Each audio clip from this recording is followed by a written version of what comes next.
Imagine that I walked through the door of our classroom with a delicious cherry pie, and it was cut into pieces. If there were 10 of us in the classroom and 10 pieces of the pie, the ordinary assumption, the intuitive expectation would be that I would give each person in the class one piece of the pie. That would seem intuitively fair. And we can assume that that's somehow just the natural, original human assumption, that we can divide evenly. Aristotle, though, wants us to think carefully about the way we distribute finite goods, whether these are honor, which in Greek is closely tied to political office, or whether it's property, which is always finite and something that always people want more of.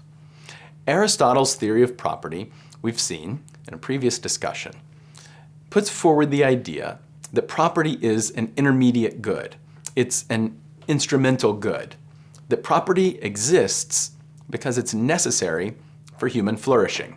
And human flourishing, eudaimonia, is the ultimate purpose, the telos of human life.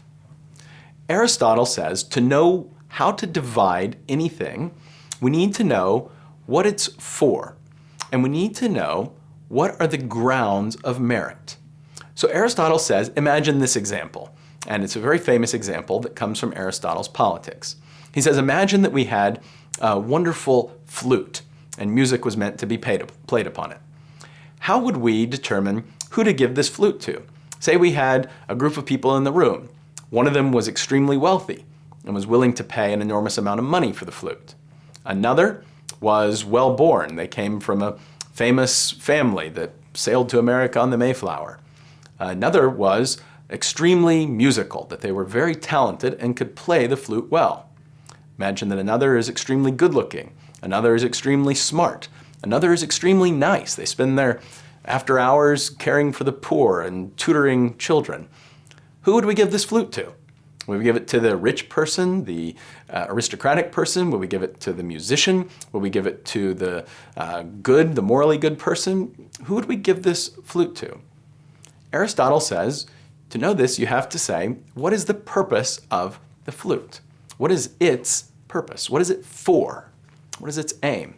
Well, the purpose of a flute is to make music. It is to be played well. Aristotle has no trouble answering this kind of question.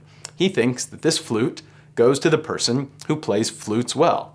Even if someone else could pay more for the flute, even if somebody else was more excellent in a different domain of life, that this example, the flute belongs to the person who plays it well. So, what is the purpose of property? And for property, Aristotle thinks principally of land. The purpose of property is to promote human flourishing. And so Aristotle thinks that property, then, should be distributed according to merit. Aristotle thinks that property and political office, equally, are finite goods, and both exist to promote human flourishing. And so in Aristotle's philosophy of justice, these finite goods should be distributed in a way that fulfills their purpose, that promotes human flourishing. Aristotle thinks that property ownership is necessary to flourish, indeed that it's essential. And he thinks that large-scale land ownership allows the kind of wealth, allows the kind of leisure, allows the kind of time for reflection that allows someone to be truly philosophical. Aristotle thinks, in fact, that ordinary people, farmers, and especially people who are involved in industry, mechanics, don't have the ability, and particularly don't have the time or leisure, to fully pursue the virtuous life, to pursue philosophy. And so Aristotle's political philosophy imagines an unequal distribution of property because some people are more deserving than others in his scheme. Some people have more capacity, more potential to fulfill the human excellences, and they are deserving of more property. Aristotle then imagines distributive justice, that people should get what they deserve, that finite goods should be distributed fairly.